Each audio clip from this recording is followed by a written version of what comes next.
നമസ്കാരം. സൗമ്യ വധക്കേസിൽ നൽകിയ തിരുത്തൽ ഹർജി സുപ്രീം കോടതി തള്ളി.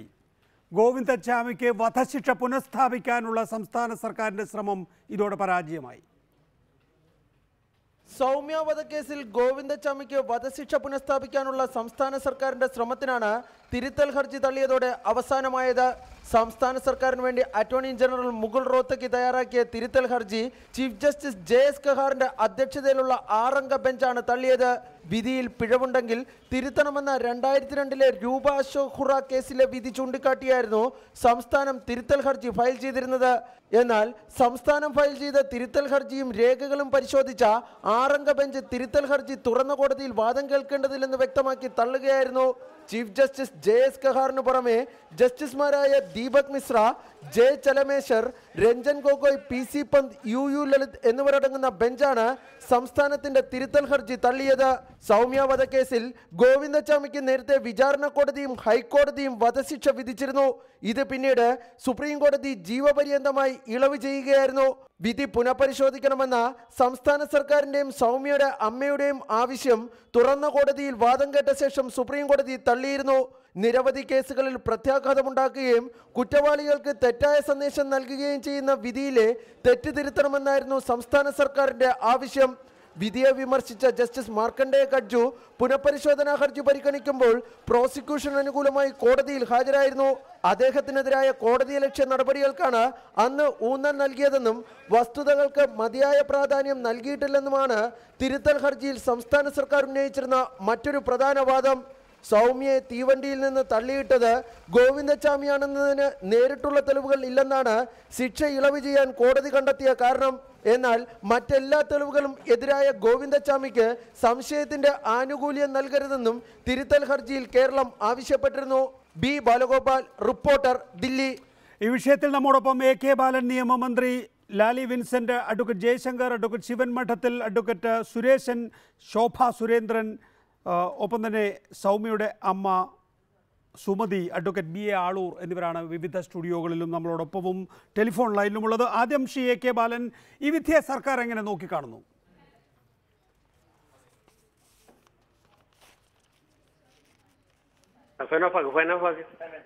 ശ്രീ AK ബാലൻ, എങ്ങനെയാണ് തിരുത്തൽ ഹർജിയിലെ സുപ്രീം കോടതി വിധിയെ സംസ്ഥാന സർക്കാർ നോക്കിക്കാണുന്നത്?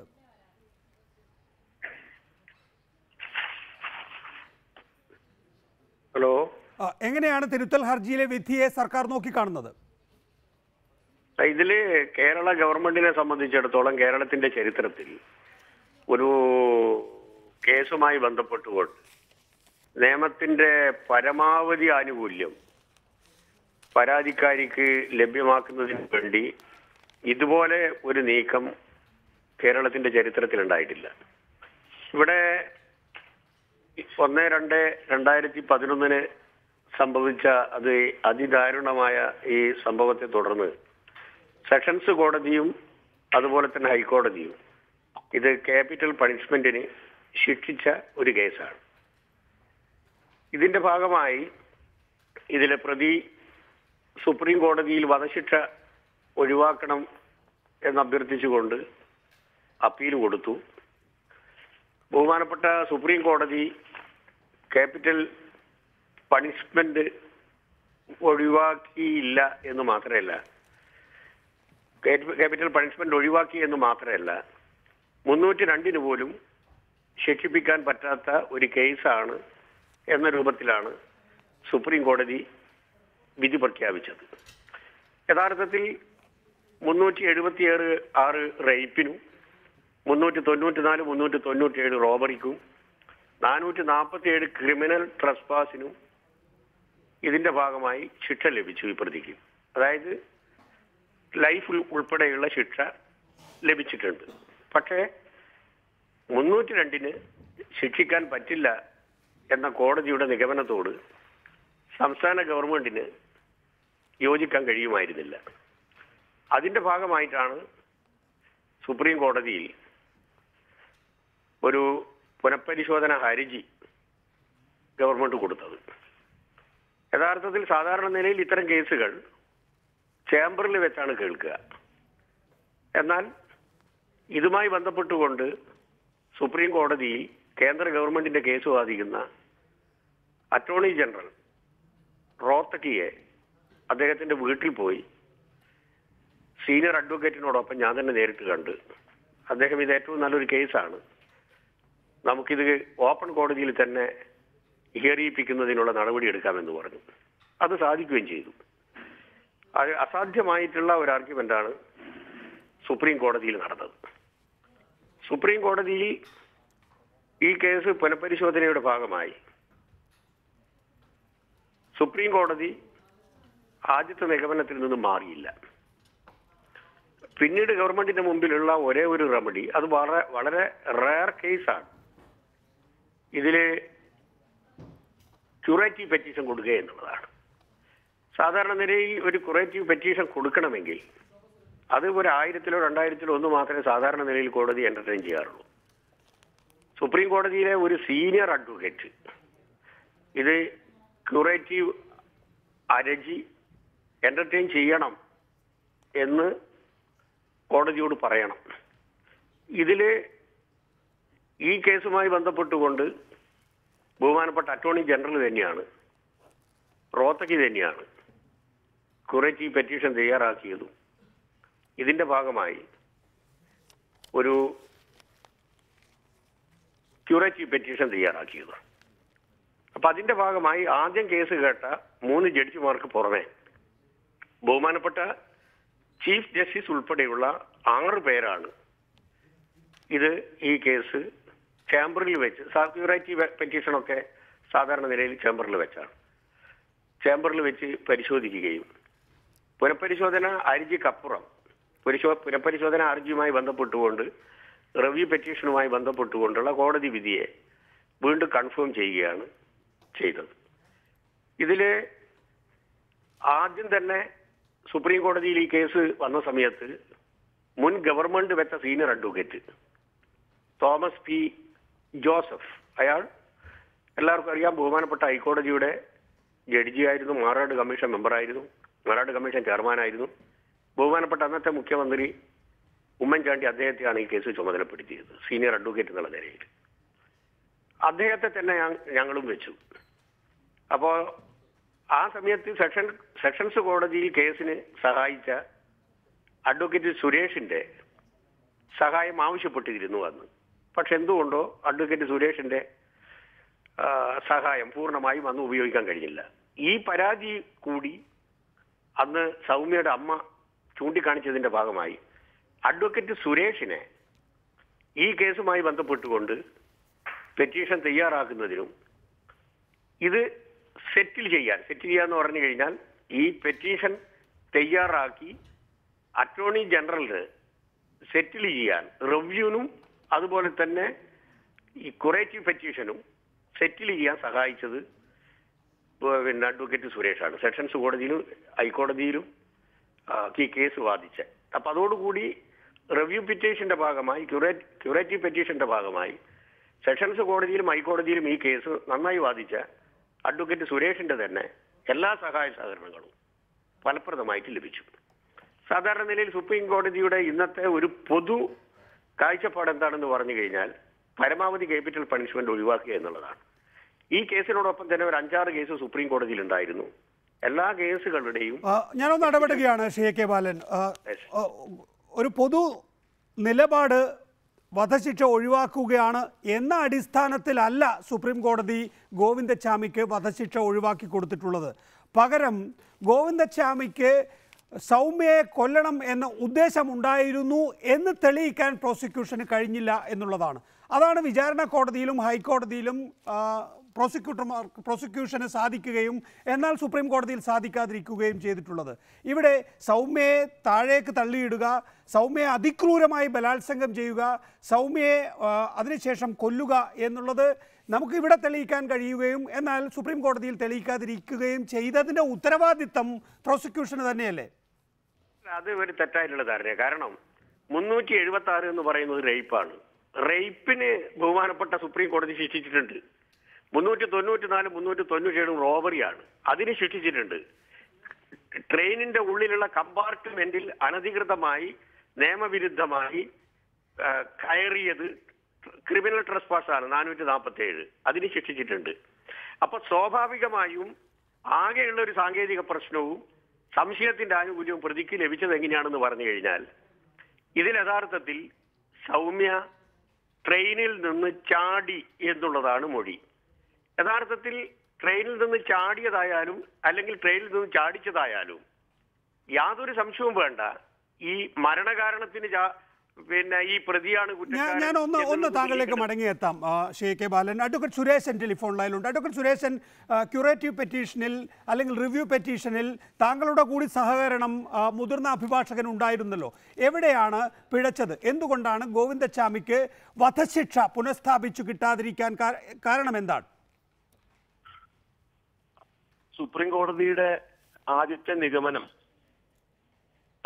ഈ പെൺകുട്ടി ട്രെയിനിൽ നിന്ന് ചാടിയതാണോ തള്ളിയിട്ടതാണോ എന്നുള്ളതിന് തെളിവില്ല എന്നുള്ള ഒരു നിഗമനത്തിലാണ് സുപ്രീം കോടതി ആദ്യം തന്നെ ഈ കേസിന്റെ തീരുമാനത്തിലേക്ക് എത്തിച്ചേർന്നത്. എന്നാൽ മാത്രമല്ല, അതില് ഈ പെൺകുട്ടി ട്രെയിനിൽ നിന്നും ചാടി എണീറ്റ് പോകുന്നു എന്ന് ഒരു യാത്രക്കാരൻ പറഞ്ഞിരുന്നു. ആ യാത്രക്കാരനെ ലഭ്യമാക്കാൻ കഴിഞ്ഞില്ല എന്നുള്ളതാണ് അന്ന് സുപ്രീം കോടതി പ്രധാനമായിട്ടുള്ള ഒരു പോയിന്റായിട്ട് ഉന്നയിച്ചിരുന്നത്. യഥാർത്ഥത്തിൽ അതിനെ സുപ്രീം കോടതി അന്ന് പറഞ്ഞത് ഇത് ഈ റെസ്റ്റ് സ്റ്റേ എവിഡൻസ് എന്ന് പറയുന്ന ഒരു വിഭാഗത്തിൽ, അതായത് ഒരു സംഭവം നടക്കുന്ന സമയത്ത് ആ സംഭവത്തിൽ ആ സ്പോണ്ടേനിയസ് ആയിട്ട് അതേ സമയത്ത് തന്നെ നടക്കുന്ന ഒരു സംഭവം നടക്കുന്ന സമയത്ത് ആ സംഭവത്തിൽ അനുഭവിക്കുന്ന ഒരാള് പറയുന്ന ഒരു റിയാക്ഷൻ, അതല്ലെങ്കിൽ അത് ചെയ്യുന്ന ഒരാളുടെ റിയാക്ഷൻ, അതല്ലെങ്കിൽ ഈ രണ്ട് പേര് ഒരു കാര്യത്തിൽ കൃത്യനിർവഹണം നടത്തുമ്പോൾ അത് കണ്ടു നിൽക്കുന്ന ഒരാൾ പറയുന്ന ചില സംഗതികൾ സ്പോണ്ടേനിയസ് ആയിട്ട് അതേ സമയത്ത് തന്നെ നടക്കുന്ന ഒരു വിഷയത്തെയാണ് സാധാരണ റെസ്റ്റ് സ്റ്റേ എവിഡൻസിന്റെ ഗണത്തിൽപ്പെടുത്തി നമ്മൾ സാധാരണ അഭിഭാഷകര് തെളിവ് നിയമപ്രകാരം കോടതിയിൽ കേസ് നടത്താറുള്ളത്. എന്നാൽ ഇത് റെസ്റ്റ് സ്റ്റേ നിയമം എന്ന് നമുക്കിത് പറയാൻ കഴിയില്ല. കാരണം ഒരു യാത്രക്കാരൻ പറയുന്നു ആ പെൺകുട്ടി എണീറ്റ് പോയി എന്ന് പറയുന്നത് ഒഴികെ ഈ പെൺകുട്ടിയെ ഒരാൾ ആക്രമിച്ചത് കണ്ടുവെന്നൊന്നും ഒരു യാത്രക്കാരനും പറഞ്ഞിട്ടില്ല. എന്തുകൊണ്ടോ സുപ്രീം കോടതി അതിനെ റെസ്റ്റ് സ്റ്റേ വിഭാഗത്തിൽ പെടുത്തും എന്നുള്ള രീതിയിലാണ് ആ കേസ് ആദ്യമേ തന്നെ ഒരു തീർപ്പാക്കിയത്. അതുകൊണ്ടാണല്ലോ നമ്മൾ റിവ്യൂ പെറ്റീഷൻ കൊടുത്തത്. ഒന്ന്, ട്രെയിനിൽ വെച്ച് 6 തവണ ആ കുട്ടിയെ ട്രെയിനിൻ്റെ വാതിലിൽ പിടിച്ചിടിക്കുകയാണ് ചെയ്യുന്നത്. അത് കഴിഞ്ഞതിന് ശേഷം ട്രെയിനിൽ ഇക്കാര്യത്തിൽ ഫോറൻസിക് ഡോക്ടർ പറയുന്നത് പിന്നെ തള്ളിയിടുക പോലും വേണ്ട, കയ്യിൽ നിന്ന് വിട്ടാൽ മതി ആ കുട്ടി നിലത്തേക്ക് കയറും, കാരണം ആ കുട്ടി അർദ്ധബോധാവസ്ഥയിലായിരുന്നു ആ ഘട്ടത്തിൽ എന്നുള്ളതാണ്. അത് കഴിഞ്ഞതിന് ശേഷം ക്രൂരമായി ബലാത്സംഗം ചെയ്യുന്നു. 6-ാം ദിവസം ആ കുട്ടി മരിക്കുന്നു. അപ്പോൾ ഇതിൽ ട്രെയിനിൽ നിന്ന് തള്ളിയിടുക എന്നുള്ള ആ ഒരു സാങ്കേതികത്വത്തിന് അല്ലെങ്കിൽ ആ ചെറിയൊരു കാര്യത്തിന് ഇത്രയധികം ഊന്നൽ കൊടുക്കാൻ എന്താണ് കാരണം?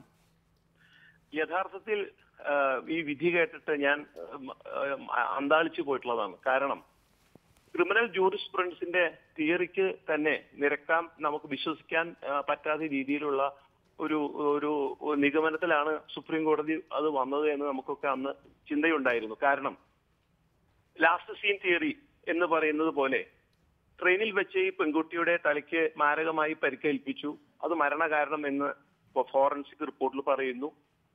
അതുപോലെ പെൺകുട്ടി താഴെ തട്ടിയിട്ടു എന്നുള്ള രീതിയിൽ ആ പെൺകുട്ടിയുടെ മുഖത്തെ പരിക്ക്, പല്ല് മുഴുവൻ കൊഴിഞ്ഞ് ആ കുട്ടിയുടെ ആമാശയത്തിലും ഒക്കെ പോയിട്ടുണ്ട്. ആ കുട്ടിയെ ഈ ട്രെയിനിൽ നിന്നും ചാടി തിരികെ വന്ന് ഇതേ പ്രതി തന്നെ ചുമലിലേക്ക് എടുത്തിട്ട് കുറച്ച് മാറി നിന്ന് ബലാത്സംഗം ചെയ്യുക. ബലാത്സംഗം ചെയ്ത കാര്യം സുപ്രീം കോടതി കണ്ടെത്തിയിരിക്കുന്നു. ട്രെയിനിൽ വെച്ച് പരിക്കേൽപ്പിച്ച കാര്യം സുപ്രീം കോടതി കണ്ടെത്തിയിരിക്കുന്നു. ക്രിമിനൽ ജൂറിസ്പ്രുഡൻസിനെ സംബന്ധിച്ച് ലാസ്റ്റ് സീൻ തിയറി എന്ന പോലെ ഈ പ്രതി ആദ്യത്തെ കുറ്റവും അവസാനത്തെ കുറ്റവും ചെയ്ത നിലയ്ക്ക് ഈ പെൺകുട്ടി വീണതാണോ ചാടിയതാണോ എന്നുള്ളതെല്ലാം ഈ പ്രതി തന്നെ തെളിയിക്കേണ്ട ഒരു ബർഡൻ ഓഫ് പ്രൂഫ് പ്രതിക്കാണ് എന്നുള്ള ക്രിമിനൽ ജൂറിസ്പ്രുഡൻസിന്റെ ഒരു തിയറി ഈ കേസിൽ സുപ്രീം കോടതി അപ്ലൈ ചെയ്ത് കണ്ടില്ല എന്നുള്ളതാണ്. ദയവായി തുടരുക advocate Suresan. B A Aloor case പൂർത്തിയായിരിക്കുന്നു. ഇനി താങ്കൾക്ക് സത്യം പറയാം, എങ്ങനെയാണ് ഈ കേസിൽ ഗോവിന്ദച്ചാമിക്ക് വധശിക്ഷ ഒഴിവാക്കി കൊടുത്തത്?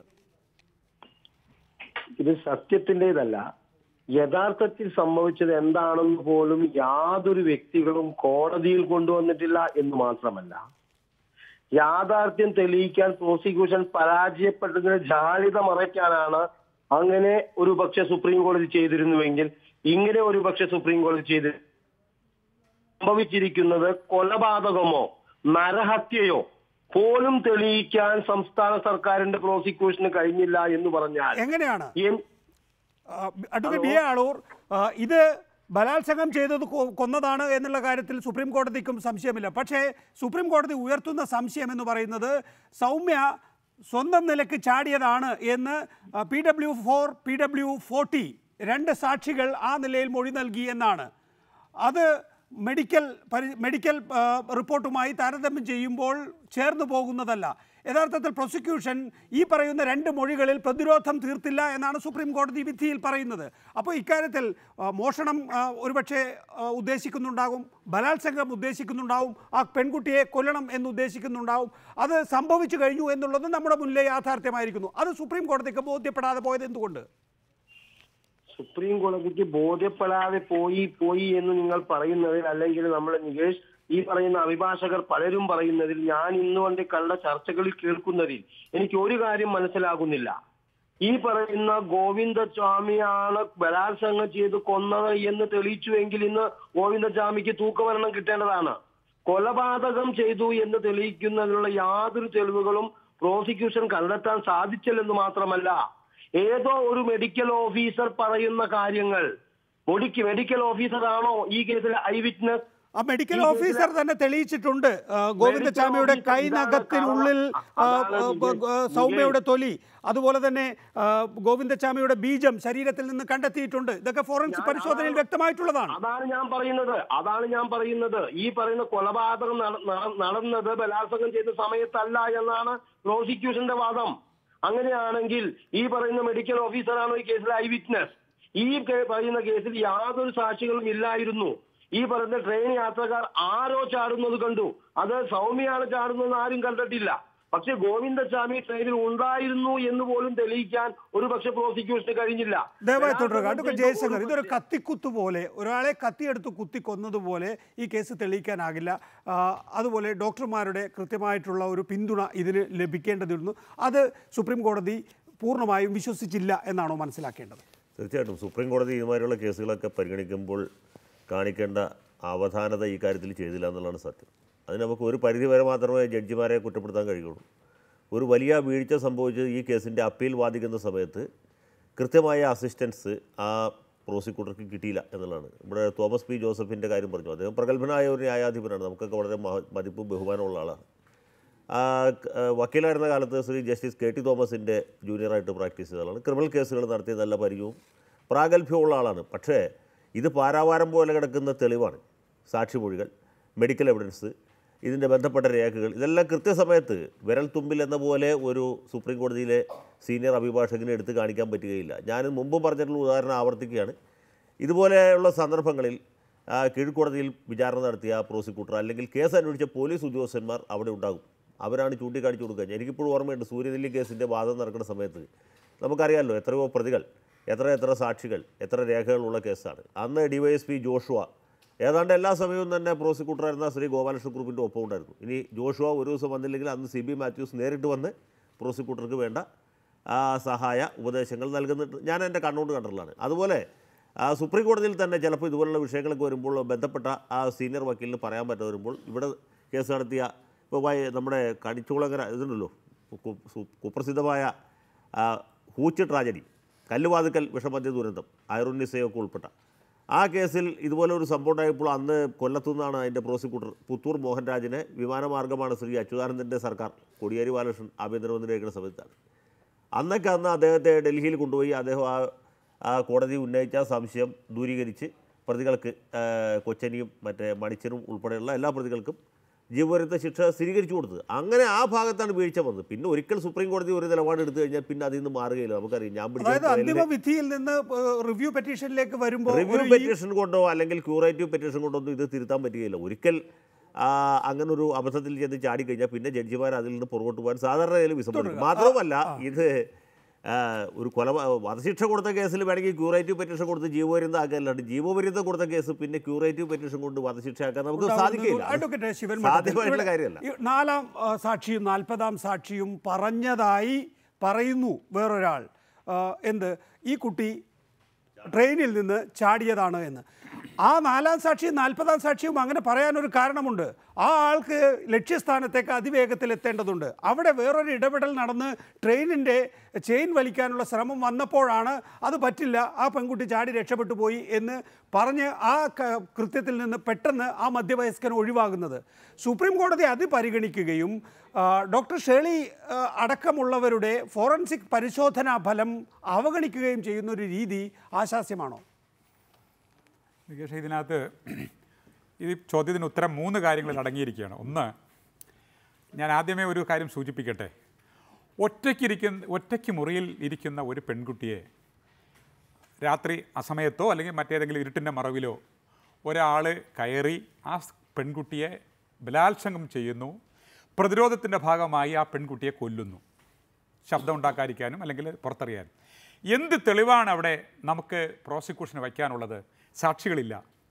ആകെ താങ്കൾ ചോദിച്ചതുപോലെ ഉള്ളത് മെറ്റീരിയൽ എവിഡൻസ് ആയിട്ടുള്ളതും ഫോറൻസിക് എവിഡൻസും മെഡിക്കൽ എവിഡൻസും. മെഡിക്കൽ ജൂറിസ്പ്രുഡൻസ് നമ്മൾ പരിശോധിക്കുമ്പോൾ പല ക്രിമിനൽ കേസുകൾ, കൊലപാതകങ്ങൾ, 302 വരുന്ന കൊലപാതകങ്ങളും ഡയറക്റ്റ് എവിഡൻസ് ഉണ്ടാവില്ല. ഉള്ളത് കൊറാബറേറ്റീവ് എവിഡൻസും സർക്കംസ്റ്റൻഷ്യൽ എവിഡൻസും സപ്പോർട്ടിംഗ് ആയി മാത്രമേ നമുക്ക് ഉണ്ടാവുള്ളൂ. ഇവിടെ ഒരു കാര്യം നമ്മൾ നോക്കണം. ശ്രീ ആളൂർ ഇവിടെ വളരെ ഗംഭീരമായ ഭാഷയിലൂടെ സംസാരിച്ചു. സുപ്രീം കോടതി തന്നെ കണ്ടിരിക്കുന്നു ഗോവിന്ദചാമി ആ പെൺകുട്ടിയെ റേപ്പ് ചെയ്തെന്നുള്ളത്. 200 മീറ്റർ അധികം വലിച്ചുകൊണ്ട് പോകുന്നു ഈ പെൺകുട്ടിയുടെ ഈ ബോഡിയെ തോളിലിട്ടിട്ട് റേപ്പ് നടത്തുന്നു. ആ തലയ്ക്ക് പിടിച്ചടയ്ക്കുന്നത് സുപ്രീം കോടതി അംഗീകരിക്കുന്നു. ട്രെയിനിൽ നിന്ന് മോഷണ ശ്രമം എല്ലാം അംഗീകരിക്കുന്നു. അദ്ദേഹം ഇവിടെ പറയുന്നു ഗോവിന്ദചാമി എന്നൊരാൾ ട്രെയിനിൽ കയറിയത് പോലും തെളിയിക്കാൻ കഴിഞ്ഞിട്ടില്ല എന്ന അപഹാസ്യകരമായ, ഏറ്റവും ഈ പറഞ്ഞ പോലെ നമ്മുടെ ജെനിസിസിനെ ക്വസ്റ്റ്യൻ ചെയ്യുന്ന രീതിയിലാണ് ഒരു അഭിഭാഷകൻ ഇവിടെ സംസാരിച്ചത്. ഞാൻ അതിലേക്ക് പോകുന്നില്ല, നിൽക്കട്ടെ. രണ്ടാമത്തെ കാര്യം, സുപ്രീം കോടതി സംശയം പ്രകടിപ്പിക്കുന്നത് ഗോവിന്ദചാമി തള്ളിയിട്ടതാണോ അതല്ല സൗമ്യ സ്വയം ചാടിയതാണോ എന്ന്. രണ്ടിനും ഗോവിന്ദചാമിയല്ലേ കാരണക്കാരൻ. അപ്പോൾ 302-ൻ്റെ ഇംപ്ലിക്കേഷൻ നമ്മൾ എടുക്കുമ്പോൾ 300 നമ്മൾ പരിശോധിക്കണം, അതിൻ്റെ സബ്പ്രൊവിഷൻ നോക്കണം. അതോടൊപ്പം തന്നെ ശ്രീ ജയശങ്കർ പറഞ്ഞതുപോലെ സാഹചര്യങ്ങളുടെ തെളിവുകളെല്ലാം ഇവിടെ വളരെ പ്രധാനപ്പെട്ട ഒരു കാര്യം. ഇപ്പൊ പറഞ്ഞ ആളൂരിന്റെ മറുപടി കേൾക്കട്ടെ. അഡ്വക്കേറ്റ് ആളൂർ, ഇവിടെ ഡോക്ടർ ഷേർലി വാസു പറയുന്നത് 6 തവണ വളരെ ശക്തമായി ഇടിക്കുകയും അവരെ സൗമ്യയെ അർദ്ധബോധാവസ്ഥയിലേക്ക് എത്തിക്കുകയും ചെയ്യുക വഴി പിന്നെ തള്ളിയിടേണ്ട കാര്യമില്ല, ഒന്ന് പിടിവിട്ടാൽ മതി, ആ പെൺകുട്ടി താഴേക്ക് പതിക്കും. അത് ഏറ്റവും ബുദ്ധിപരമായിട്ടാണ് ഗോവിന്ദചാമി ചെയ്തിട്ടുള്ളത്. വേറൊരു റെയിലിലേക്ക് മാറിപ്പോകുന്ന ഒരു ഘട്ടം വരുമ്പോഴാണ് അങ്ങനെ തള്ളിയിടുക എന്നുള്ളത് കൊണ്ട് തന്നെ ആ കുട്ടിയുടെ ട്രെയിനിൻ്റെ അടിയിലേക്ക് പോകില്ല. അത് കഴിഞ്ഞതിന് ശേഷം ഗോവിന്ദചാമിയെ സംബന്ധിച്ചിടത്തോളം ആ കുട്ടിയെ മാനഭംഗപ്പെടുത്തേണ്ടതുണ്ട്. വീണ്ടും ചാടി ഇറങ്ങി പെൺകുട്ടിയെ ചുമലിലെടുത്ത് കൊണ്ടുപോയി ബലാത്സംഗം ചെയ്യുന്നു, കൊല്ലുന്നു. ഇതാണ് സംഭവിച്ചിട്ടുള്ളതായി സുപ്രീം കോടതി പോലും കണ്ടെത്തിയിട്ടുള്ളത്. അവിടെ ആണ് ഞാൻ നേരത്തെ ചോദിച്ചത്, അഡ്വക്കേറ്റ് സുരേശൻ വിസ്മയകരമാണ് എന്ന് പറഞ്ഞത്. അവിടെ എങ്ങനെയാണ് ഈ സാങ്കേതികത്വം പിടിച്ച് തള്ളിയിട്ടതാണോ എന്നുള്ളൊരു സാങ്കേതികത്വം ഇത്ര കണ്ട് ഊന്നൽ നൽകി സുപ്രീം കോടതി മുന്നോട്ട് വെക്കുന്നത്? നികേഷ്, ഞാൻ ഒരു കാര്യം മനസ്സിലാക്കുന്നു. സുപ്രീം കോടതിയുടെ ജഡ്ജിമാരെക്കാൾ വിവരമുള്ള അഭിഭാഷകനാണ് ശിവൻ മലത്ത് എന്ന് പറഞ്ഞാൽ ഞാൻ വളരെയധികം സന്തോഷിക്കുന്നു. ഈ കേസിനെ കുറിച്ച് ഒരു കാര്യവും അറിയാതെ വെറുതെ വായുവിലേക്ക് വെടിയുണ്ട വിടുന്ന ഒരേ സ്വഭാവമുള്ള എല്ലാ വ്യക്തികളുടെയും സ്വഭാവം ഇത് തന്നെയായിരിക്കും. ഈ കേസിനെ കുറിച്ച് ഏറ്റവും കൂടുതൽ അറിയുന്നത് അവിടെ ഇരിക്കുന്ന നമ്മുടെ പബ്ലിക് പ്രോസിക്യൂട്ടറും അതുപോലെ പ്രതിഭാഗത്ത് കേസ് നടത്തിയ എനിക്കുമാണ്. അതിനേക്കാൾ കൂടുതൽ അറിവുള്ളവരാണ്. അതാണ് നേരത്തെ പബ്ലിക് പ്രോസിക്യൂട്ടർ ആയിരുന്ന സുരേശൻ പറഞ്ഞത്. ശ്രീ സുരേശൻ, താങ്കൾ ഇപ്പോ ശിവമഠത്തിലെ കളിയാക്കിയെന്നല്ലാതെ അതിന്റെ മെറിറ്റിലേക്ക് പോയില്ല. എങ്ങനെയാണ് സുപ്രീം കോടതി അങ്ങനെ കണ്ടെത്തിയതായി താങ്കളുടെ അനുമാനം? ഇത് വെറുതെ മറ്റുള്ളവരെ കുറിച്ച് വിമർശനങ്ങൾ നടത്തുന്നതിൽ അർത്ഥമില്ല. ഒരു അഡ്വക്കേറ്റ് സുരേഷനാണ് ഈ കാര്യം പറയുന്നത്, ഞാൻ അതിനോട് യോജിക്കുന്നു. താങ്കളുടെ വാദം പറയൂ. എന്റെ വാദം ഇതാണ് നികേഷ്, പറയുന്നത് കേൾക്കൂ. ഈ പറയുന്ന രേഖകളാണ് ഈ പറയുന്ന ട്രെയിനകത്ത് ഗോവിന്ദചാമി കുട്ടിയെ അടിച്ചു എന്നുള്ള രേഖയാണ് ഈ പറയുന്ന ഫാബ്രിക്കേറ്റഡ് രേഖ എന്നാണ് ഞാൻ പറയുന്നത്. ഈ പറയുന്ന രേഖ, അതാണ് ഞാൻ ആദ്യം മുതലേ പറയുന്നത്, മെഡിക്കൽ രേഖകൾ തിരുത്തി. ഡോക്ടർ പറഞ്ഞല്ലോ ഞാൻ കൊടുത്ത പോസ്റ്റ്മോർട്ടം റിപ്പോർട്ട് തിരുത്തി എന്ന്. ഈ സത്യത്തിൽ ഇത് നടന്നത് സംഭവം, ഈ കുട്ടി ഈ പറയുന്ന ട്രെയിനിൽ നിന്ന് വീണു മരിച്ചു, ഒരു അപകട മരണം. അഡ്വക്കേറ്റ് സുരേശൻ, ചില കാര്യങ്ങൾ തൊട്ടു പോകുന്നതേ ഉള്ളൂ ആളൂർ. എന്താണ് യഥാർത്ഥത്തിൽ സത്യം? നമ്മൾ സാധാരണ ഒരു കേസ് നടത്തുമ്പോൾ പ്രതിഭാഗം നമ്മൾ ഈ പ്രതിയെ ശിക്ഷിക്കുന്നതിനുള്ള തെളിവ് ഇല്ലെങ്കിൽ ആ പ്രതിക്കെതിരെ ശിക്ഷിക്കുന്നതിനുള്ള തെളിവില്ല എന്നുള്ളതാണ് സാധാരണ വാദം നടത്താറുള്ളത്. ഇതിനെ സംബന്ധിച്ച് പ്രോസിക്യൂഷനെ സംബന്ധിച്ച് പറയുകയാണെങ്കിൽ ഈ കേസിൽ ഇതിൽ പരം തെളിവുകൾ, മനുഷ്യസാധ്യമായ തെളിവുകൾ, അന്വേഷണ ഉദ്യോഗസ്ഥന്മാരുടെ കഠിന പ്രയത്നം, അത്രമാത്രം സമയമെടുത്ത് ഇതിന്റെ വിചാരണ, ഇതെല്ലാം നമ്മൾ നടത്തിയിട്ടുള്ളതാണ്. ഇതിനെ സംബന്ധിച്ച് ട്രെയിനിൽ വെച്ച് പരിക്കേൽപ്പിച്ചതിനായിട്ടുള്ള നമുക്ക് അതിൻ്റെതായിട്ടുള്ള തെളിവുകളുണ്ട്. ആ കുട്ടിയുടെ ബാഗിൽ നിന്ന് പൊട്ടിയത് ആ കുട്ടിയുടെ തലയുടെ ക്ലിപ്പ് എല്ലാം ട്രെയിനിൽ നിന്ന് കിട്ടിയിട്ടുണ്ട്. ഈ പെൺകുട്ടി കിടന്നിരുന്ന സ്ഥലത്ത്, ബലാത്സംഗം ചെയ്യപ്പെട്ട് കിടന്നിരുന്ന സ്ഥലത്ത് പെൺകുട്ടി എടുത്തു കൊണ്ടുപോയതിന് തെളിവുണ്ട്. അവിടെ നിന്ന് ഗോവിന്ദസ്വാമി ഓടിപ്പോയതിന് തെളിവുണ്ട്. ട്രെയിനിൽ നിന്നും ഈ ഗോവിന്ദസ്വാമി ചാടിപ്പോയതിന് തെളിവുണ്ട്. അങ്ങനെ ഒരുപാട് തെളിവുകൾ, ഒരു മനുഷ്യസാധ്യമായ തരത്തിലുള്ള എല്ലാം നമ്മൾ ഇതിൽ ഹാജരാക്കിയിട്ടുണ്ട്. അത് വസ്തുതാപരമായും കൃത്യമായും കോടതിയിൽ തെളിയിക്കുന്നതിനും ഹാജരാക്കുന്നതിനും ഒക്കെ കഴിഞ്ഞിട്ടുണ്ട്. എന്നാൽ ഞാൻ നേരത്തെ ബഹുമാനപ്പെട്ട അഭിഭാഷകരായ ജയശങ്കർ ശിവമഠത്തിലൊക്കെ പറഞ്ഞ ഒരു കാര്യത്തിലേക്ക് ഞാൻ താങ്കളുടെ ശ്രദ്ധ കൊണ്ടുപോകാൻ താല്പര്യപ്പെടുകയാണ്. സുപ്രീം കോടതി രാവിലെ ഒരു വിധി പുറപ്പെടുവിച്ച് വൈകുന്നേരം ആ വിധി മാറ്റുക എന്നുള്ള രീതി വന്നു കഴിഞ്ഞാൽ നമ്മുടെ ഇന്ത്യ മഹാരാജ്യത്തെ ഏറ്റവും വലിയ കോടതിയിലുള്ള വിശ്വാസം പൊതുജനങ്ങൾക്ക് നഷ്ടപ്പെടും എന്നുള്ള ഒരു വസ്തുതയിലും കൂടി നമ്മൾ ഇതിൽ കണക്കാക്കണം. ഇതില് ഗോവിന്ദസ്വാമി കുറ്റം ചെയ്തതായും ഗോവിന്ദസ്വാമി ഈ പെൺകുട്ടിയെ തലയ്ക്ക് അടിച്ച് മാരകമായി പരിക്കേൽപ്പിച്ചതും ബലാത്സംഗം ചെയ്തതും ഒക്കെ സുപ്രീം കോടതി കണ്ടെത്തിയിട്ടുണ്ട്. മറ്റൊരു കാര്യം, ഇതില് ഈ പെൺകുട്ടിയെ മലർത്തിക്കെടുത്തി ബലാത്സംഗം ചെയ്തപ്പോൾ ഈ പെൺകുട്ടിയുടെ ആമാശയത്തിലേക്കും അതുപോലെ ശ്വാസനാളത്തിലേക്കും ഈ കുട്ടിയുടെ വായിൽ നിന്നും വന്നിരുന്ന രക്തം ചെന്ന് ആസ്ഫിക്സിയ വന്ന് ഈ പെൺകുട്ടി മരിക്കാനിടയായ ഒരു വിഷയത്തിൽ സുപ്രീം കോടതി ഒരു ചെറിയൊരു പരാമർശം നടത്തിയിട്ടുണ്ട്. അതിന് തക്കതായിട്ടുള്ള നോളജ്, അറിവ് ഈ പ്രതിക്ക് ഉണ്ടായിട്ടില്ല എന്നുള്ളത്. അതാണ് വളരെ പ്രധാനപ്പെട്ട. അഡ്വക്കേറ്റ് ഞാൻ മടങ്ങിയെത്താം. വളരെ പ്രധാനപ്പെട്ട പോയിന്റ്. അത്ഭുതപ്പെടുത്തുന്നത്, അല്ലെങ്കിൽ നേരത്തെ ജയശങ്കർ പറയുന്നത് പോലെ റിവ്യൂ പെറ്റീഷൻ നേരത്തെയുള്ള വിധി മാറ്റാൻ ഒരു കാരണവശാലും സുപ്രീം കോടതിയെ പ്രേരിപ്പിക്കില്ല എന്നുള്ളതിൻ്റെ കാരണം എന്തായാൽ തന്നെയും നമ്മളെ വേദനിപ്പിക്കേണ്ടത് അവിടെയാണ്. ഈ പെൺകുട്ടി തള്ളിയിടുന്നു, അല്ലെങ്കിൽ ഇയാൾ മാരകമായി ഉപദ്രവിച്ചതിന് ശേഷം അബോധാവസ്ഥയിലിരിക്കുന്ന കുട്ടി താഴേക്ക് വീഴുന്നു. താഴേക്ക് വീഴുമ്പോൾ ആ കുട്ടിയുടെ താടിയെല്ലിന് താഴെയുള്ള ഭാഗത്ത് മാരകമായ മുറിവുണ്ടാകുന്നു. അത് വായിൽ തളം കെട്ടി നിൽക്കുന്നു. പിന്നീട് ബലാത്സംഗം ചെയ്യാൻ മലർത്തി കിടത്തിയപ്പോൾ ഇത് ശ്വാസകോശത്തിലേക്ക് പോകുന്നു. അതാണ് മരണകാരണമായിട്ടുള്ളത്. അപ്പോൾ സുപ്രീം കോടതി അവിടെ പറയുന്നത് എന്താണ്? ഇത് മലർത്തി കിടത്തിയത് ബലാത്സംഗം ചെയ്യാനാണ്, കൊല്ലാൻ വേണ്ടി അല്ലല്ലോ എന്നാണ്. മരിക്കുമെന്ന് ഈ പ്രതിക്ക് അറിയില്ലല്ലോ എന്നാണ്. അങ്ങനെയാണോ അഡ്വക്കേറ്റ് സുരേശൻ? അതിൽ അദ്ദേഹം സുപ്രീം കോടതിയുടെ ഒരു വിധിന്യായത്തിൽ പറയുന്ന ഒരു കാര്യമാണ്, അതിനുള്ള നോളജ്, അതിനുള്ള അറിവ് ഈ പ്രതിക്ക്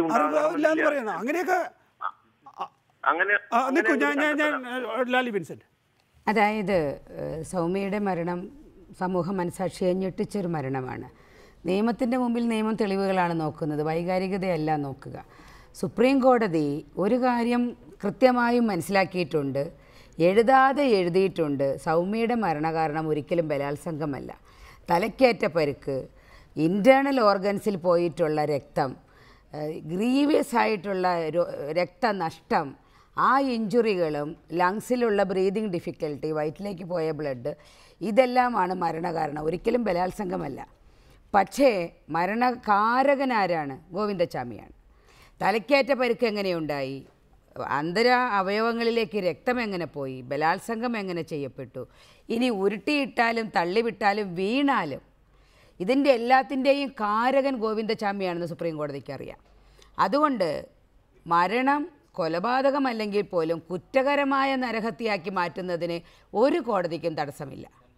കോടതി അത് താഴെ പ്രോസിക്യൂഷനിലാണെങ്കിലും സെഷൻസ് കോടതിയിലാണെങ്കിലും മേലെ കോടതിയിലാണെങ്കിലും ഈ വധം എന്നതിന് പകരം കുറ്റകരമായ നരഹത്യയാണ് എന്ന് പറഞ്ഞുകൊണ്ടാണ് വിധി എഴുതേണ്ടതെന്നാണ് 32 കൊല്ലത്തെ വക്കീൽ പണിയിൽ എൻ്റെ അഭിപ്രായം. ശ്രീമതി ശോഭാ സുരേന്ദ്രൻ, ഇവിടെ സുപ്രീം കോടതിക്ക് ചില ന്യായവാദങ്ങളുണ്ട്. ഒന്ന്, ഇതൊരു സാധാരണ ശിക്ഷയല്ല, വധശിക്ഷയാണ് വിധിക്കുന്നത്. അപ്പോൾ 101% തെളിവുകൾ ഉണ്ടാകണം എന്നുള്ളതാണ് ഒന്ന്. രണ്ട്, അംഗവൈകല്യമുള്ള ആളാണ്. അംഗവൈകല്യമുള്ള ആളെ ശിക്ഷിക്കുമ്പോഴും സുപ്രീം കോടതി അതിൻ്റെ എല്ലാ തെളിവുകളും ശേഖരിക്കും എന്നത് സുപ്രീം കോടതിയുടെ വാദമാണ്. എങ്കിൽ തന്നെയും ഇവിടെ അഡ്വക്കേറ്റ് സുരേശൻ നേരത്തെ സൂചിപ്പിച്ചതുപോലെ മനുഷ്യസാധ്യമായ എല്ലാ തെളിവുകളും സൗമ്യയെ ഗോവിന്ദച്ചാമി കൊന്നതാണ് എന്ന നിലയ്ക്കുണ്ട് എന്നിട്ട് പോലും സുപ്രീം കോടതി കണ്ണു തുറക്കാത്തത് എന്തേ?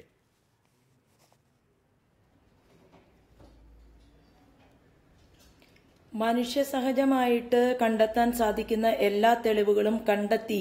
പക്ഷെ അത് സുപ്രീം കോടതിയെ ബോധ്യപ്പെടുത്താൻ സാധിച്ചില്ല എന്ന് പറയുമ്പോൾ ഇതെല്ലാം നേരത്തെ ഇവിടെ ഈ ചർച്ചയിൽ സംസാരിക്കുന്നവർ മുഴുവൻ ബഹുഭൂരിപക്ഷം വരുന്ന ആളുകളും അഭിഭാഷകരാണല്ലോ. അത് പ്രഗത്ഭരായിട്ടുള്ള ആളുകളുണ്ട്. ആളൂരിനെ പോലെ ആരെയും കൊന്ന് ഒരു ചാക്ക് പണവുമായി ചെന്നാൽ അവനെ രക്ഷിച്ചു കൊടുക്കാൻ സാധിക്കുന്ന മൈൻഡുള്ള വക്കീൽ ഉൾപ്പെടെ ഈ ചാനൽ ചർച്ചയ്ക്കകത്ത് ഇരിക്കുന്നുണ്ട്. അതവിടെ നിൽക്കട്ടെ. പക്ഷെ പ്രശ്നം ഹൈക്കോടതിയെ ബോധ്യപ്പെടുത്താൻ സാധിച്ചത് സുപ്രീം കോടതിയെ ബോധ്യപ്പെടുത്താൻ എന്തുകൊണ്ട് സാധിച്ചില്ല എന്ന ചോദ്യത്തിന് ഉത്തരം നേരത്തെ അഡ്വക്കേറ്റ് ജയശങ്കർ പറയാതെ പറഞ്ഞിരുന്നു.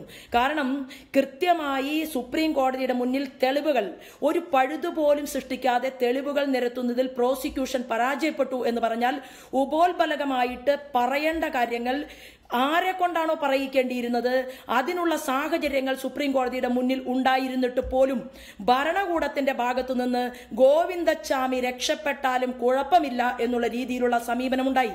ആ സമീപനം ഉണ്ടായതുകൊണ്ടാണ് ഇതിനു മുൻപ് നമ്മൾ ചർച്ച ചെയ്തതാണ്.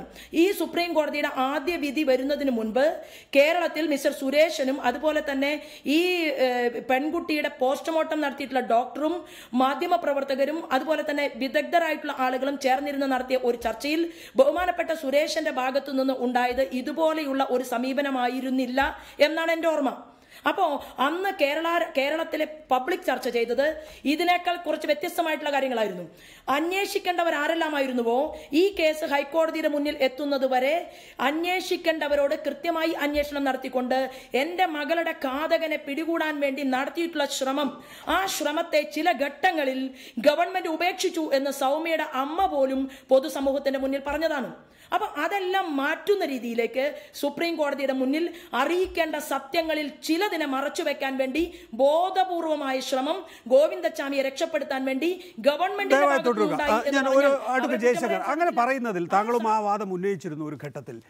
അങ്ങനെ പറയുന്നതിൽ കാര്യമുണ്ടോ? കാരണം അവസാന ഘട്ടത്തിൽ സുരേശന്റെ സഹായം തേടിയിരുന്നു.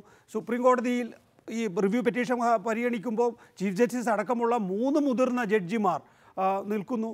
അപ്പോൾ നമുക്ക് സുപ്രീം കോടതി ആ നിലയിൽ നമ്മളോട് ഈഗോ കാണിക്കും, അല്ലെങ്കിൽ ഒരു ഇരയോട് ഈഗോ കാണിക്കും എന്ന് കരുതാൻ വഴിയില്ല. അല്ല, അതിൽ സുരേഷിൻ്റെ സഹായം തേടേണ്ടിയിരുന്ന ഘട്ടത്തിൽ തേടിയില്ല. അതാണ് പ്രശ്നം.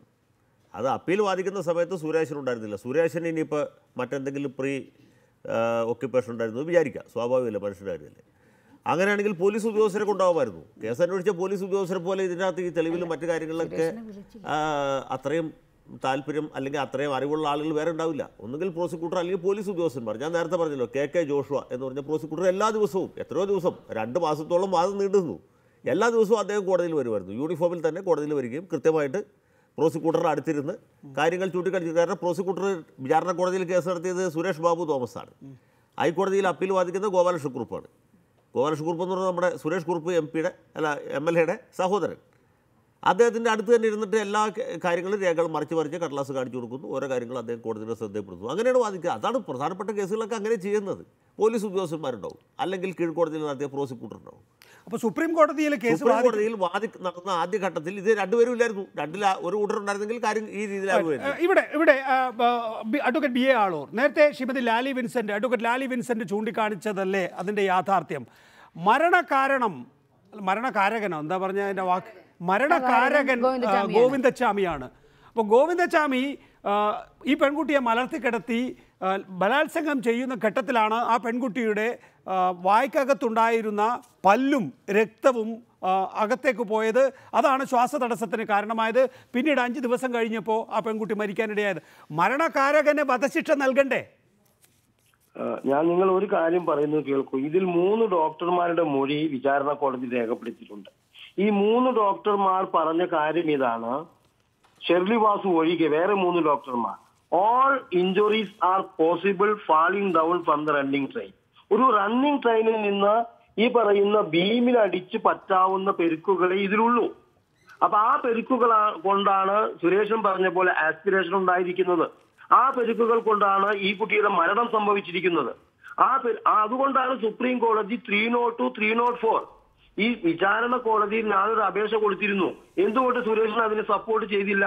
ഇത് മർഡർ കേസല്ല, ഇത് culpable homicide not amounting to murder, നരഹത്യ എന്ന് പറയുന്ന കേസാണ്. ആ കേസായിട്ട് കേസ് നടത്തണം, 302 നിന്ന് പ്രതിയെ ഒഴിവാക്കണമെന്ന് ഞാൻ പറഞ്ഞിരുന്നു. തുടരുക അഡ്വക്കേറ്റ് സുരേഷൻ അതിനുള്ള മറുപടി. ഇനി അഥവാ പെൺകുട്ടി ചാടിയതാണ് എന്ന് തന്നെ ഇരിക്കട്ടെ, അങ്ങനെയാണെങ്കിലും ശ്രീമതി ലാലി വിൻസെന്റ് ചൂണ്ടിക്കാണിച്ചതുപോലെ മരണകാരകൻ യഥാർത്ഥത്തിൽ ഗോവിന്ദചാമി തന്നെയല്ലേ? അത് കഴിഞ്ഞതിന് ശേഷം ഈ പെൺകുട്ടി സ്വാഭാവികമായും ഗോവിന്ദചാമിയെ ഭയന്നിട്ടായിരിക്കുമല്ലോ ട്രെയിനിൽ നിന്ന് ചാടിയിട്ടുണ്ടാവുക. അപ്പോഴാണല്ലോ പരിക്കുണ്ടായിട്ടുണ്ടാവുക, അപ്പോഴാണല്ലോ മലർത്തിക്കിടത്തിയിട്ടുള്ളത്. ബലാത്സംഗം ചെയ്യുന്ന ഘട്ടത്തിൽ ആ പെൺകുട്ടിയുടെ ശ്വാസകോശത്തിലേക്ക് അത് പോകുന്നു. അതും യഥാർത്ഥത്തിൽ ഗോവിന്ദചാമി കാരണമാണ് എന്ന് കണ്ടെത്താൻ സുപ്രീം കോടതിക്ക് കഴിയാത്തത് എന്തേ? ഇതില് മെഡിക്കൽ തെളിവ് എവിഡൻസ് നമുക്ക് ലഭിച്ചിട്ടുള്ളത് ഈ പെൺകുട്ടിയുടെ തലയ്ക്ക് ഏറ്റ പരിക്ക്, സ്കള്ള് മുഴുവൻ മുറിഞ്ഞിട്ടുണ്ട്, പിറ്റ്യൂട്ടറി ഗ്ലാൻഡ് പൊട്ടിപ്പോയിട്ടുണ്ട്, ബ്രെയിൻ ഡാമേജ് മൊത്തത്തിൽ ഉണ്ടായിട്ടുണ്ട്. അത് കൂടാതെ ഈ മലർത്തി കെടുത്തി ബലാത്സംഗം ചെയ്തപ്പോൾ ലങ്സിലേക്ക് പോയ ബ്ലഡിന്റെ അംശവും രണ്ടും കൂടിയിട്ടാണ് മരണകാരണം എന്നതാണ്. അല്ലാതെ ഈ ലങ്സിൽ പോയ ബ്ലഡ് മാത്രം എന്നുള്ളതല്ല. പറയൂ അഡ്വക്കേറ്റ് ശിവൻ മഠത്തിൽ. അപ്പോൾ ആ നിലയിലുള്ള തെളിവുകൾ നമ്മുടെ മുമ്പിൽ ഉണ്ടായിട്ടും സുപ്രീം കോടതിക്ക് അതിലേക്ക് എത്താൻ കഴിയുന്നില്ല. നികേഷ, ഞാനൊരു കാര്യം, എൻ്റെ പ്രിയ സുഹൃത്ത് ശ്രീ ആളൂര് എന്നെക്കുറിച്ചൊരു വ്യക്തിപരമായ ഒരു പരാമർശം നടത്തി.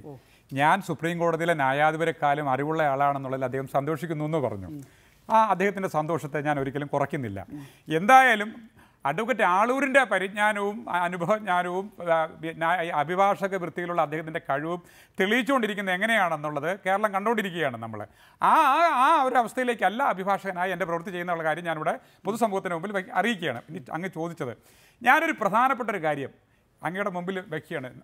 കേരള ഹൈക്കോടതിയിൽ സെഷൻസ് കോടതി വിധിക്കെതിരെ റിവിഷൻ അപ്പീൽ വന്ന സമയത്ത് ആയിരക്കണക്കിന് പേജിലാണ് ആ വിധി എഴുതിയത്. ഞാൻ വിധി വായിച്ചു. ശ്രീ ആളൂർ വായിച്ചിട്ടുണ്ടോ എന്ന് എനിക്കറിയില്ല, വായിച്ചു. അതിൽ കണ്ടെത്തിയിട്ടുള്ള നിഗമനങ്ങളിലും വിലയിരുത്തലുകളിലും ഒരു കാര്യം പോലും സുപ്രീം കോടതി തെറ്റാണെന്ന് പറഞ്ഞിട്ടില്ല. 38 പേജുള്ള വിധിയിൽ. എന്തേ ശ്രീ ആളൂർ അത് സമ്മതിക്കുന്നുണ്ടോ? അപ്പം സുപ്രീം കോടതിയുടെ വിധി പരിശോധിക്കുന്നത് സ്പെഷ്യൽ ലീവ് ഗ്രാൻഡ് കൊടുത്തു. സ്പെഷ്യൽ ലീവ് ഗ്രാൻഡ് ചെയ്തതിനു ശേഷം മാത്രമേ അവിടെ അത് പരിഗണിക്കാവൂ. ഹൈക്കോടതി വിധിയിൽ പറഞ്ഞ ഒരു കാര്യം തെറ്റാണെന്ന് സുപ്രീം കോടതി പറയുന്നില്ല. 1. 2, ഈ പറഞ്ഞ അങ്ങ് ചോദിച്ച ചോദ്യങ്ങളെല്ലാം തന്നെ അവിടെ ഉത്തരം നൽകുന്നു. 2 സംശയങ്ങൾ മാത്രം സുപ്രീം കോടതി വയ്ക്കുന്നു. അത് പ്രഗത്ഭനായ അഭിഭാഷകൻ, ക്രിമിനൽ അഭിഭാഷകനായിരുന്ന അഡ്വക്കേറ്റ് യു ലളിത്, അദ്ദേഹം പിന്നെ ന്യായാധിപനായി. അദ്ദേഹത്തോടുള്ള എല്ലാ ബഹുമാനവും നിലനിർത്തിക്കൊണ്ട് പറയട്ടെ, ഒരു ക്രിമിനൽ അഭിഭാഷകൻ്റെ മനസ്സിലൂടെ മാത്രമാണ് അക്യൂസ്ഡ് ഓറിയൻറ്റഡ് ആണ് ഈ കാര്യം കണ്ടതും വിധി എഴുതിയതും, അല്ലാതെ വിക്ടിം ഓറിയൻറ്റഡ് അല്ല. അദ്ദേഹത്തിൻ്റെ നിഗമനം ഇതാണ്. 2 എണ്ണം എന്തൊക്കെയാ? 1, സൗമ്യ ചാടിയത് ആണോ ഗോവിന്ദചാമി തള്ളിയിട്ടതാണോ സംശയം. 2, ബലാത്സംഗം ചെയ്യുമ്പോൾ കമിഴ്ത്തി കിടക്കുമ്പോൾ കൊല്ലാനാണെന്നുള്ള ഭാവം അദ്ദേഹത്തിന് ഇല്ല എന്നുള്ളത്. ഇത് രണ്ടും ലോക ചരിത്രത്തിൽ പരിശോധിച്ചാൽ ഒരിക്കലും നിലനിൽക്കുന്നതല്ല. ഈ തെറ്റ് സുപ്രീം കോടതി അംഗീകരിക്കുന്നില്ല. ഇത് അംഗീകരിക്കുന്നില്ല. അത് അംഗീകരിക്കാത്താണ് പ്രശ്നം. Advocate B. ആളൂർ, 2022 ഗോവിന്ദചാമി പുറത്തിറങ്ങുമെന്നാണ് കണ്ണൂർ പോലീസ് ജില്ലാ jail superintendent Kannur jail superintendent പറഞ്ഞത്. അക്കാര്യത്തിൽ താങ്കൾക്ക് വ്യക്തതയുണ്ടോ? സാധാരണഗതിയിൽ ജീവപര്യന്തം എന്ന് പറയുന്നത് 14 വർഷമാണ് എന്നാണ് ഈ പറയുന്ന സെക്ഷൻ 51 അനുസരിച്ച് പറഞ്ഞിരിക്കുന്നത്. നല്ല നടപ്പ് ഒരു വ്യക്തി കുറ്റം ചെയ്തതിനു ശേഷം എത്രയോ കേസുകളിൽ 2, 3, 5 കൊലപാതകം നടത്തിയ കേസുകളിൽ പ്രതികൾ ഈ പറയുന്ന സ്വഭാവം മാറ്റി അവര് ജയിലിന്റെ യഥാർത്ഥ ഉദ്ദേശം തന്നെ അതാണ്. ഒരാളെ മാറ്റിയെടുക്കുക, കുറ്റം ചെയ്ത ആളെ മാറ്റിയെടുക്കുക. ആ ഉദ്ദേശത്തോടെയാണ് ഒരുപക്ഷെ പ്രതി പെരുമാറുന്നതെങ്കിൽ ഒരുപക്ഷെ പ്രതിക്ക് ആവശ്യമായ റെമിഷൻ കൊടുത്ത് ആ പ്രതിയെ ജയിലിൽ നിന്ന് ഇറക്കാൻ സാധിക്കും, ഒരുപക്ഷെ സർക്കാർ ചെയ്തില്ല എങ്കിൽ. പക്ഷെ ഞാൻ ഒരു കാര്യം ഞാൻ പറയട്ടെ, ജീവപര്യന്തം ലഭിച്ച ഒരു വ്യക്തിക്ക് തൂക്കുമരണം ലഭിക്കണമെന്ന് കേരള ജനത ആഗ്രഹിക്കുന്നു. എന്നാൽ ലാലി വിൻസെന്റിനെ പോലുള്ള വ്യക്തികളോട് ഞാനൊന്ന് ചോദിച്ചോട്ടെ, കേരളത്തിൽ സ്ത്രീത്വം അപമാനിക്കപ്പെടുമ്പോൾ ആ വ്യക്തികൾക്കെതിരെ എന്തുകൊണ്ട് യഥാർത്ഥത്തിൽ നടപടി ഉണ്ടാകുന്നില്ല? അതിനുവേണ്ടി സ്ത്രീകൾ എന്തുകൊണ്ട് മുന്നോട്ട് വരുന്നില്ല എന്നുള്ളൊരു ചോദ്യം. ആ കാര്യത്തിലേക്ക് കടക്കുന്നതിന് മുമ്പ് അഡ്വക്കേറ്റ് ആളൂർ, താങ്കൾ തന്നെയാണ് സൂചിപ്പിച്ചത് പനവേലിൽ നിന്നുള്ള മയക്കുമരുന്ന് മാഫിയാണ് തന്നെ ഈ കേസ് ഏൽപ്പിച്ചത്, തനിക്കുള്ള ഫീസ് കൃത്യമായി അവർ എത്തിച്ചു തരുന്നുണ്ടായിരുന്നു എന്ന്. അതിന്റെ വിശദാംശങ്ങളൊന്ന് പറയാമോ? ഞാൻ നിങ്ങളോട് പറയുന്നു, ഞാൻ ഒരുപാട് അണ്ടർവേൾഡിലെ ആളുകളുടെ കേസ് നടത്തിക്കൊണ്ടിരിക്കുന്ന വക്കീലാണ്. എന്നെ പലരും കേസുമായി ബന്ധപ്പെട്ട് കേസ് ഏൽപ്പിക്കുന്നു. കേസ് നടത്തുക എന്നുള്ള അഭിഭാഷക ധർമ്മത്തിൽ ഊന്നിയാണ് ഞാൻ അഭിഭാഷകനായിരിക്കുന്നിടത്തോളം ജീവിക്കുക. അതെന്താന്ന് വെച്ചാൽ താങ്കൾ ആയിക്കോളൂ. ഞാൻ ചോദിക്കുന്നത് ഈ കേസിന്റെ മാത്രം വിശദാംശങ്ങളാണ്. പനവേലിൽ നിന്നുള്ള മയക്കുമരുന്ന് മാഫിയാണ്. ആദ്യം പറഞ്ഞതുപോലെ തന്നെ പനവേലിൽ നിന്ന് ഒരാളെന്നെ കേസ് ഏൽപ്പിക്കുന്നു, കേസ് നടത്താൻ ആവശ്യപ്പെടുന്നു, കേസ് നടത്തുന്നു. ഇതിനപ്പുറമായിട്ട് ഒരു കേസിന്റെ എന്തുകൊണ്ട് നിങ്ങൾ എന്നെ കേസ് ഏൽപ്പിച്ചു, നിങ്ങൾക്ക് വേറെ ആരെങ്കിലും കേസ് ഏൽപ്പിച്ചു? വേണ്ട, ചോദിക്കണ്ട. പക്ഷെ അവര് പനവേലിൽ നിന്നുള്ളവർ എന്ന് പറയുന്നതിനപ്പുറം പനവേലിൽ നിന്നുള്ള മയക്കുമരുന്ന് മാഫിയാണ് എന്ന് താങ്കൾ പറഞ്ഞിരുന്നു. അതൊക്കെ മാധ്യമങ്ങൾ ഉണ്ടാക്കിയ അല്ലല്ല, താങ്കളുടെ സൗണ്ട് ബൈറ്റ് വേണമെങ്കിൽ ഞാൻ കേൾപ്പിക്കാം. അങ്ങനെ തന്നെയാണ് താങ്കൾ പറഞ്ഞത്. പനവേലിൽ നിന്നുള്ള മയക്കുമരുന്ന് മാഫിയാണ് തന്നെ ഈ കേസ് ഏൽപ്പിച്ചിട്ടുള്ളത്, അവർ കൃത്യമായി തനിക്ക് ഫീസ് തരുന്നുണ്ടായിരുന്നു എന്ന്. അത്തരം കേസുകളിൽ ബന്ധപ്പെടുന്ന ആളുകളാണെന്നാണ് പറഞ്ഞത്. അതിന് നിങ്ങൾ മാഫിയ എന്നാക്കിയോ വേറെ എന്തെങ്കിലും അർത്ഥമാക്കി? അതെ, മയക്കുമരുന്ന് പ്രവർത്തനം, മയക്കുമരുന്ന് വിൽപ്പന നടത്തുന്നവരാണ് താങ്കൾക്ക് ഈ കേസ് ഏൽപ്പിച്ചത്. അത്തരം കേസുകളിൽ ബന്ധപ്പെട്ടവർ എന്നാണ് ഞാൻ പറഞ്ഞത്. നിങ്ങൾ വീണ്ടും എന്റെ കയ്യിൽ അതിന്റെ സൗണ്ട് ബൈറ്റ് ഉണ്ട്. അതിൽ താങ്കൾ പറഞ്ഞത് മയക്കുമരുന്ന് വിൽപ്പന നടത്തുന്നവരാണ് കേസ് ഏൽപ്പിച്ചത്. അല്ല അഡ്വക്കേറ്റ് ജയശങ്കർ, ഇവിടെ അതാണ് സംഭവിക്കാൻ പോകുന്നത്. അതായത് മയക്കുമരുന്ന് വിൽപ്പന നടത്തുന്ന, ഭിക്ഷാടനം നടത്തുന്നു എന്ന വ്യാജേന ട്രെയിനുകളിൽ കയറി ഇറങ്ങുന്ന ഒരാളാണ് ഇത്രയും ക്രൂരമായ ഒരു കൊലപാതകം നടന്നത്. അതെ, ഇനി ഇയാൾ മോചിതനാകുന്നു എന്ന് പറയുമ്പോൾ സ്വാഭാവികമായും നമ്മളെല്ലാം ഭയക്കണ്ടേ, സമൂഹം ഭയക്കണ്ടേ? തീർച്ചയായിട്ടും. ഇതിൽ 2022 ഏത് കൊല്ലത്തിലാണ്? 2022 അദ്ദേഹം വരുമ്പോഴത്തേക്ക് മാനസാന്തരം വന്ന് ഒരു മാലാഖയായിട്ട് മാറുന്നതാണ് നമ്മുടെ സുപ്രീം കോടതി പറയുന്നത്. അപ്പോൾ ഒരു മാനസാന്തരം വന്ന ഗോവിന്ദസ്വാമിയെ കാണാൻ നമുക്കൊരു അവസരം കിട്ടും, ഇല്ലേ? ഞാനതിനെ പോസിറ്റീവായിട്ടാണ് കാണുന്നത്. എന്നിട്ട് പിന്നെ ഇറങ്ങി വരുന്ന ഗോവിന്ദസ്വാമിയെ നമ്മൾ ഈ അപ്പോഴത്തേക്ക് റിട്ടയർ ചെയ്ത് വിശ്രമ ജീവിതം നയിക്കുന്ന ജഡ്ജിയുടെ വീട്ടിലേക്ക് അയക്കാം. അപ്പോൾ അദ്ദേഹത്തിൻ്റെ വിഷമം മാറും. ശ്രീമതി ശോഭ സുരേന്ദ്രൻ, ഇങ്ങനെ ഒരാളെ സമൂഹത്തിന് കിട്ടുമ്പോൾ നിങ്ങൾ രാഷ്ട്രീയ പ്രവർത്തനം നടത്തുന്നവരാണ്, ശ്രീമതി ലാലി വിൻസെന്റും ഒപ്പം തന്നെ ശോഭ സുരേന്ദ്രനും എല്ലാം തന്നെയും. ഇങ്ങനെ ഒരാളെ സമൂഹത്തിലേക്ക് തിരികെ അയക്കുമ്പോൾ നിയമം അതിന് ചില മുൻകരുതലുകൾ എടുക്കേണ്ടി വരില്ലേ? നിയമത്തിന് അതിനുള്ള സാധ്യതകളുണ്ടോ എന്ന് അറിയില്ല. ശ്രീമതി ശോഭ സുരേന്ദ്രൻ, സാമൂഹ്യ സുരക്ഷയ്ക്ക് എന്ത് ചെയ്യണം? നമ്മുടെ സുരക്ഷ നമ്മൾ തന്നെ ആലോചിക്കും. അതിനു മുൻപ് മിസ്റ്റർ ആളൂര് ലാലി വിൻസെന്റിനെ പഠിപ്പിക്കാൻ ശ്രമിക്കുന്നത് ഞാൻ കേട്ടു. അതായത് ഇദ്ദേഹത്തിന് നാണം എന്ന് പറയുന്ന ഒരു സംഭവം ഉണ്ടോ? തുണി ഉടുക്കാതെ സ്റ്റുഡിയോയിൽ ഇരിക്കുന്ന പോലെയാണ് ഇപ്പൊ ജനങ്ങളുടെ മുന്നിൽ ആ മനുഷ്യൻ ഇരിക്കുന്നത്. അപ്പോ ഇവിടെ കേരളത്തിന്റെ പൊതുസമൂഹത്തിന് വേണ്ടി ലാലി വിൻസെന്റിനെ പോലെയുള്ള ആളുകൾ ഞങ്ങളൊക്കെ പ്രവർത്തിക്കുന്നുണ്ട്. അതിന് ആളൂരിന്റെ സർട്ടിഫിക്കറ്റിന്റെ ആവശ്യമില്ല. ഇത് പറയാതിരിക്കാൻ നിർവാഹമില്ലാത്തതുകൊണ്ടാണ് ഞാൻ പറയുന്നത്. ഒരു കാര്യം എനിക്ക് പറയാനുണ്ട്. 2022 ഈ ഗോവിന്ദച്ചാമി എന്ന് പറയുന്ന ചാർലി അവൻ പുറത്തിറങ്ങി കഴിഞ്ഞാൽ ആദ്യം ചെല്ലുന്നത് നമ്മുടെ വക്കീലിന്റെ വീട്ടിലേക്കായിരിക്കും, വക്കീലിനോട് നന്ദി പറയാനായിരിക്കും. അപ്പോ മിസ്റ്റർ ആളൂരിനോട് എനിക്ക് പറയാനുള്ളത്, ഭാര്യയെ വല്ല മുറിയിലും ഇട്ട് പൂട്ടിക്കോ, അതാ നല്ലത്. ആ ഒരു സാഹചര്യത്തിന് ഏറ്റവും ആദ്യം എഴുതി വെക്കുക. ഈ വക്കീലിനെ കാണാൻ വേണ്ടി ആളൂരിന്റെ കുടുംബത്തേക്ക് വരുമ്പോൾ ഭാര്യയെ ഏതെങ്കിലും മുറിയിലിട്ട് പൂട്ടിയിട്ട് വേണം ഗോവിന്ദച്ചാമിയെ സ്വീകരിക്കാൻ. വക്കീൽ തന്നെ ചായ വെച്ച് കൊടുക്കണം, മനസ്സിലായോ? പിന്നെ ഈ കേരളത്തിന്റെ ഗവൺമെന്റ് ചെയ്തിട്ടുള്ള ഇത്രയും ക്രൂരനായിട്ടുള്ള, അവന്റെ പിറകിൽ മാഫിയയുണ്ട് എന്നും ആകാശപ്പറവുകളുണ്ട് എന്നും കേരളത്തിന്റെ പൊതുസമൂഹം ചർച്ച ചെയ്തിട്ടുള്ള ഈ കേസിൽ ഇങ്ങനെ ഒരു കുറ്റവാളിയെ ഭയത്തോടുകൂടി നോക്കിക്കാണേണ്ട അവസ്ഥയിലേക്ക് അവന് വധശിക്ഷ കിട്ടാതിരിക്കാൻ വേണ്ടി പഴുതുകൾ അടച്ച് പ്രോസിക്യൂഷനെ കാര്യങ്ങൾ ചെയ്തു തീർക്കാൻ സാധിക്കാത്തത് കൊണ്ടാണ് ഇത്തരം ഒരു ചർച്ചയിൽ പോലും ഇരിക്കേണ്ടി വന്നത് എന്നുള്ള ഖേദകരമായിട്ടുള്ള ഒരു വസ്തുതയെ ഓർമ്മപ്പെടുത്തിക്കൊണ്ട്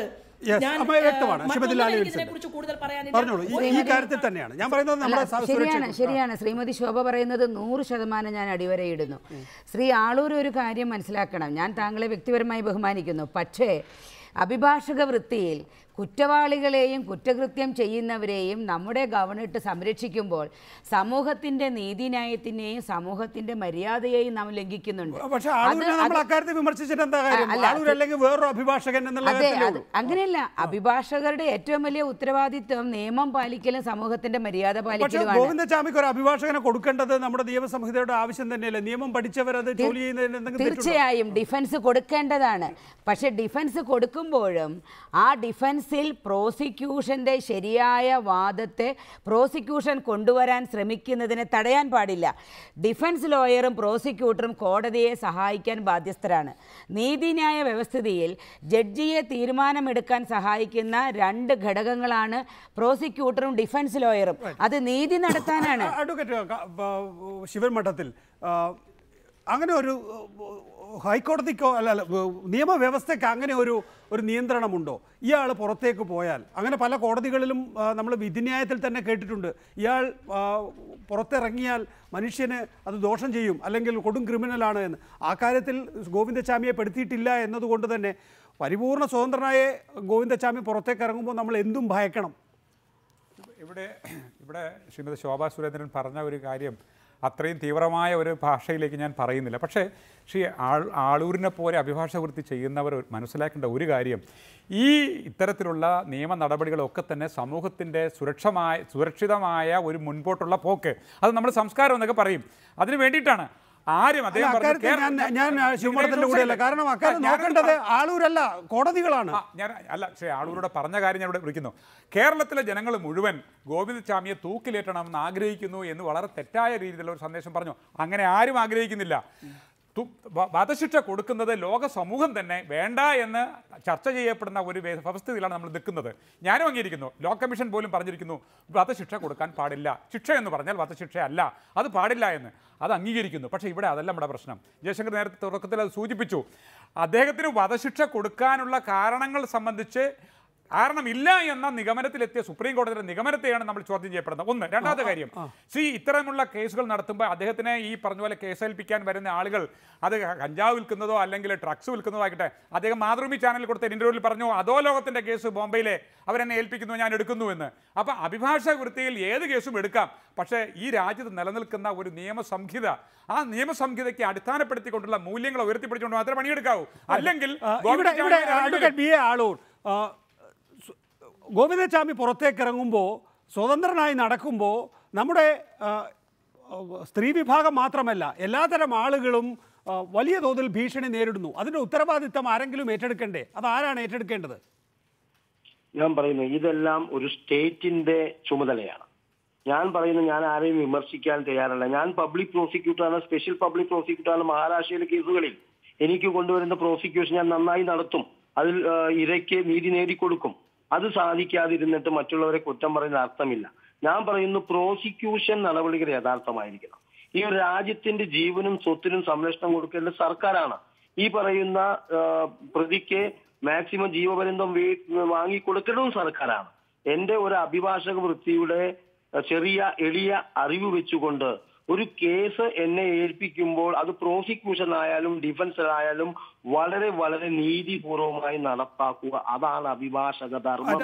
ആ ധർമ്മമാണ് താങ്കൾ നിർവഹിച്ചത്. പക്ഷേ കേരളം ഭയക്കണം. 2022 ഗോവിന്ദചാമി പുറത്തിറങ്ങുന്നത്, അല്ലെങ്കിൽ എപ്പോഴാണ് പുറത്തിറങ്ങുന്നത്, ആ സമയം മുതൽ ഗോവിന്ദചാമി എന്ന ക്രിമിനലിനെ നാം ഭയക്കണം. അഡ്വക്കേറ്റ് ആളൂർ അവസാനം ചൂണ്ടിക്കാണിച്ചതും ശരിയാണ്. ഇക്കാര്യത്തിൽ പൗരന്മാരുടെ സുരക്ഷ ഉറപ്പുവരുത്തേണ്ടത് പ്രോസിക്യൂഷനാണ്. ആ കാര്യത്തിൽ പ്രോസിക്യൂഷൻ ഇക്കാര്യത്തിൽ വീഴ്ച വന്നിട്ടുണ്ട് എന്ന പരാതി കൂടി നാം ഈ ഘട്ടത്തിൽ പരിഗണിക്കണം. എല്ലാവർക്കും നന്ദി. ഒരു ഇടവേളയ്ക്ക് ശേഷം എഡിറ്റേഴ്സ് അവർ.